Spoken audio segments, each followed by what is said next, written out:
Right, sige, balikan po natin ngayon si Jerry para sa mga susunod pang magtatanong. Jerry? Okay, thanks Attorney George. Kasama rin natin ngayon si Brother Lawrence Garcia, 72 years old. Meron siyang katanungan tungkol sa mga kondisyon sa bato at prostate. Sige po, Brother Lawrence. Paano po maiiwasan ang sakit sa bato? At ano ang mga bagay na dapat kong gawin? Okay. Ang mga katanungan mo kasi una-una para makaiwas sa bato. Una kasi yung diet natin, no? Hindi ka pwedeng kumain ng mga maaalat. Tapos yung mga high in purine o yung mga uric acid, number 2. Tapos number 3, kailangan uminom ka ng tubig kahit na 1.5 to 2 liters per day. That's equivalent to 8 to 10 glasses of water na tubig.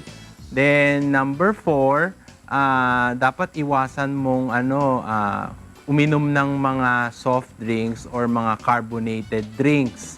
Okay? Then, maliban doon, yung mga chichirya ay dapat na iwasan. Kahit na tayo may edad na, hindi na tayo pwedeng kumain ng ganon.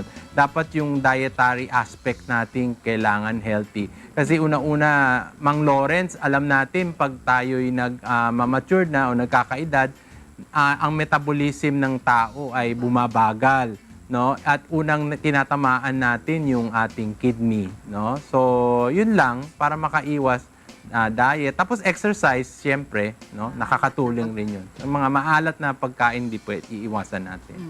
Okay. Ayan, Mang Lawrence. Nasagot po ba yung katanungan? Meron pa po ba kayong dagdag na tanong? Yung cancer po sa prostate, connected po ba ito sa sakit sa bato? Yung cancer sa prostate, Mang Lawrence, magkaiba yun, di ba?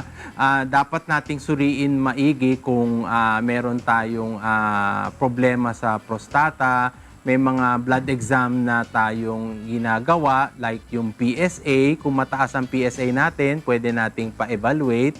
Tapos kung nagkataon na wala siya sa average normal level, pwede nating i-biopsy para maitukoy natin kung talagang meron tayong cancer sa prostate.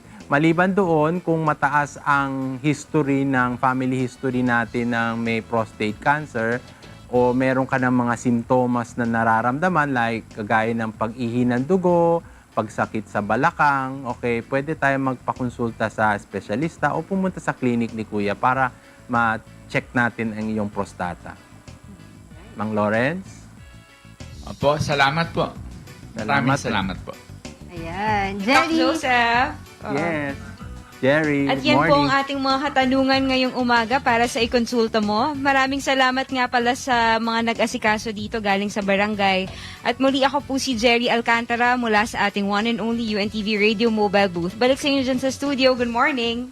Alright, maraming salamat sa iyo, Jerry Alcantara. Live po siya dyan na nagkonsulta sa may Barangay Frisco, Quezon City, sakay po ng ating one and only in the Philippines, ang UNTV Radio Mobile Booth.